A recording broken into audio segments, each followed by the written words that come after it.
Hello friends, welcome to Soma's sweets kitchen. আজ আমি আপনাদের কাছে অতি সুস্বাদু একটি রেসিপি নিয়ে হাজির।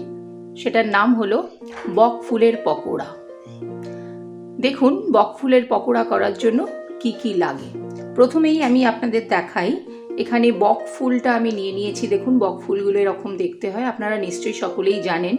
বক ফুলটাকে কিন্তু আমি ধুয়ে পরিষ্কার করে রেখে দিয়েছি। এবার দেখুন, এটাকে একটুখানি এই বক ফুলের ভেতরে এই যে দুটো দেখুন শিরের মতন আছে, এই দুটোকে কিন্তু আপনাদের তুলে ফেলে দিতে হবে। দেখুন, এরমভাবে এটাকে এইগুলোকে তুলে ফেলে দেবেন। আমি মোটামুটি এগুলোকে পরিষ্কার করে রেখে দিয়েছি আপনাদের দেখানোর জন্য। একটুখানি দেখালাম কিভাবে দেখুন পুরোটা পরিষ্কার হয়ে যায়।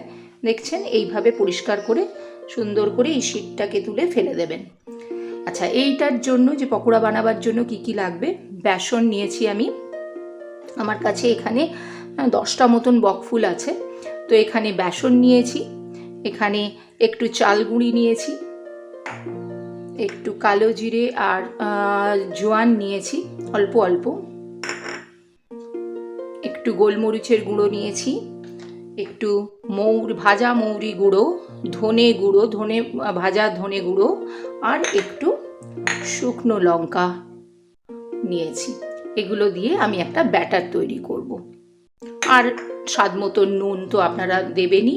দেখুন, ব্যাটারটা মিশিয়ে আমি কিভাবে এটাকে ভাজি। দেখুন বন্ধুরা, আমার অলরেডি ব্যাটারটা রেডি হয়ে গেছে। যে মশলাগুলো আপনাদের এইমাত্র দেখালাম সবগুলো মিশিয়ে দিয়েছি অল্প জল দিয়ে। ঠিক থিকনেসটা কিন্তু এই রকম আসবে, এই রকম থিকনেস থাকবে। সমস্ত যা যা ইনগ্রেডিয়েন্টস দেখালাম সমস্তগুলোকে এরকমভাবে মিশিয়ে নেবেন। আর সামান্য একটু 1 চিমটে মতন খাবার সোডাও আমি মিশিয়ে দিচ্ছি এটার সঙ্গে।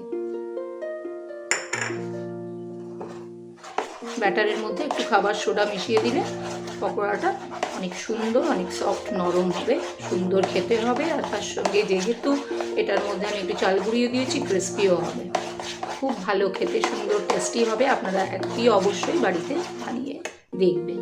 আচ্ছা, আমি কড়াতে অলরেডি কড়াটা গরম হয়ে গেছে। আমি এখানে মাস্টার্ড অয়েল, সর্ষের তেলই ইউজ করছি। দেখুন,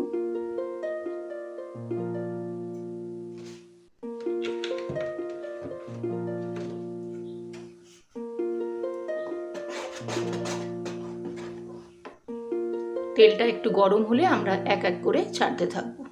দেখুন, তেলটা গরম হয়ে গেছে।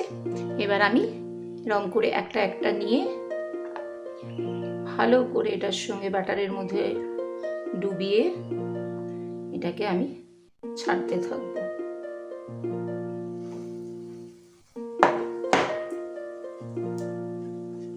তখন ফ্লেমটাকে একটুখানি হাই করে নেবেন আপনারা। এরম ভাবে ভালো করে ডুবিয়ে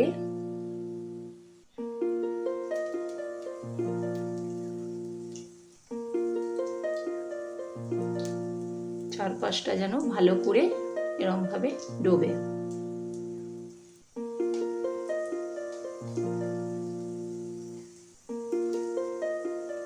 খেতে অত্যন্ত সুস্বাদু। আপনারা একবার বাড়িতে যদি কখনো না করে থাকেন, একবার বাড়িতে ট্রাই করে দেখতেই পারেন। খুবই সুন্দর খেতে হয়। আপনারা ডাল বা খিচুড়ির সঙ্গে তো খেতেই পারেন, খুবই ভালো লাগবে।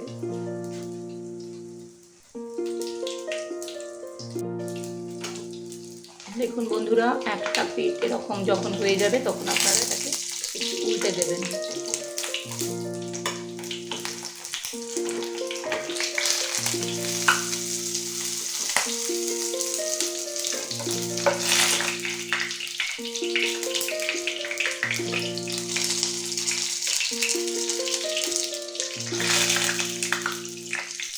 এরকমভাবে লালচে লালচে করে একটু ভেজে নিতে হবে। দেখুন, আমার কিন্তু এই পকোড়াগুলো কি সুন্দর লাল করে ভাজা হয়ে গেছে। এবার আমি এগুলোকে কিন্তু তুলে নিচ্ছি। আপনারা এই রকম ঠিক এই টাইপের লাল লাল ভাজা হলে এগুলোকে তেল থেকে তুলে নেবেন। দেখুন কত সুন্দর দেখতে লাগছে, লাগছে না দোকানের মতো পকোড়া? খেতেও ঠিক ততটাই সুন্দর হবে, দোকানের মতনই খেতে হবে। আপনারা একবার বাড়িতেও কি অবশ্যই ট্রাই করে দেখবেন। দেখুন কি সুন্দর দেখতে লাগছে। এগুলো আপনি গরম ভাতের সঙ্গে, ডাল ভাতের সঙ্গেও খেতে পারেন, আবার খিচুড়ি দিয়েও, কিন্তু খিচুড়ির সঙ্গে কোনো ভাজা আইটেম যদি খেতে চান এটা দিয়ে খেতে পারেন, ভীষণ ভালো খেতে। দেখুন কত সুন্দর লাগছে দেখতে। দেখুন বন্ধুরা, আমার বক ফুলের পকোড়া অলরেডি একদম রেডি হয়ে গেছে। কত সুন্দর দেখতে লাগছে দেখুন এটাকে।